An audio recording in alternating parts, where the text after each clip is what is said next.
It's time to renew your domain again. It happens once a year, and of course we like to be punctual about paying our bills. You get your renewal notice in the mail, right? I mean, this is a bill, right?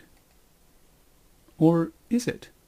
When was the last time you actually got a domain renewal notice from your registrar through the post office?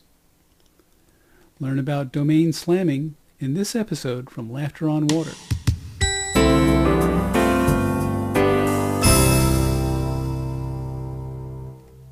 Do you know who your registrar is? Mine is GoDaddy. There are other similarly well-respected registrars. Even your web hosting provider can often act as your domain registrar. I get what looks like a renewal notice through the U.S. Postal Service several times a year for various domains. And who is it always from? Domain Registry of America. While DROA might disagree, most people in America would call this practice domain slamming. Let's take a closer look. It looks like DROA harvests name, address, and domain information from the web. The practice itself is supposed to be illegal, but who is actually enforcing it? If they were getting lists another way that is technically legal, there ought to be a law against using that list for commercial purposes. At the top of the letter in bold, it says, Domain Name Expiration Notice.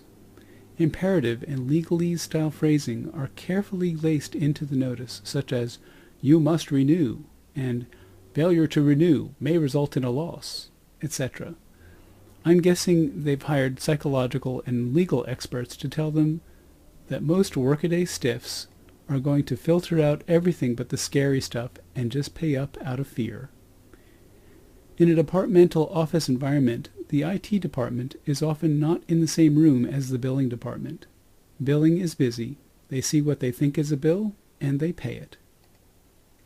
Adding insult to injury, if there are similar domain names available in the .com, .org, or .net arena, they'll try to upsell you on additional name registrations.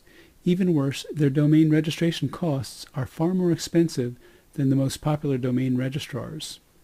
Without even understanding or knowing what they're doing, it's likely a lot of people transfer their domains by mistake to Domain Registry of America, and I'm guessing DROA is counting on that. People have been blogging about this for years. Many very popular bloggers have been threatened with legal action. DROA will probably never sue any blogger because their bad press might actually bring real legislation to the table. Wikipedia has an extensive history revealing the high and low points of the Domain Registry of America debacle. Interestingly, DROA is the most prominent registrar listed in the history for domain name scams. Since 2004, most reputable registrars have offered domain registration locking in order to reduce the amount of domain slamming that occurs. There are currently no U.S. laws stopping them from continuing the practice of domain slamming, so your best bet is to be wary. Lock your domains. To my mind, Domain Registry of America is a pirate registrar whose main goal is to try to trap me or my relatives into transferring my domains by mistake at a rate that exceeds fair market value. I'm outraged and insulted as a U.S. citizen that they are allowed to continue using a representation of our country's flag as part of their logo. By using our flag, they come across as attempting to lend credibility of our nation to the business arm of a corporate robber baron. Again, while it's not illegal, when the business in question cloaks itself in a false mantle of citizenship, it comes across as a questionable enterprise. If I knew who was printing their envelopes and stationery, I would not knowingly give that printer any part of my business. If you find one of these in your mailbox, please write your representative and tell them about the dishonest practice of domain slamming and how you would like it to stop. This is Chris with Laughter on Water. Thanks for watching.